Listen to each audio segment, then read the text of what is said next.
నామస్మరణ గొప్పదా, దైవచింతన గొప్పదా? ఈ రెండిటికి మధ్య ఉన్న వ్యత్యాసాన్ని ఒక చిన్న కథ ద్వారా తెలుసుకుందాం. ఒకసారి ఒక హరిభక్తుడు భగవన్నామాన్ని స్మరించుకుంటూ వెళ్తున్నాడు. అతనిని చూసిన ఒక అపరిచిత వ్యక్తి, "నువ్వు ఈ నామస్మరణలో లీనమై ఉన్నావు కదా, నువ్వు స్వర్గానికి వెళ్తావా, వైకుంఠం చేరుకుంటావా?" అని ప్రశ్నించాడు.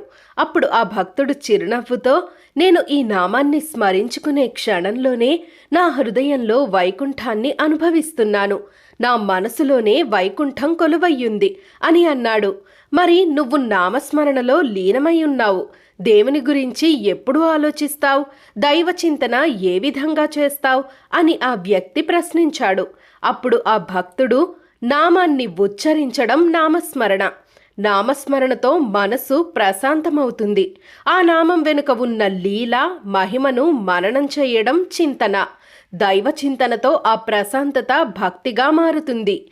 ఈ రెండూ కలిస్తే మనసులోనే కైలాసం పుడుతుంది, హృదయంలోనే వైకుంఠం వెలుస్తుంది.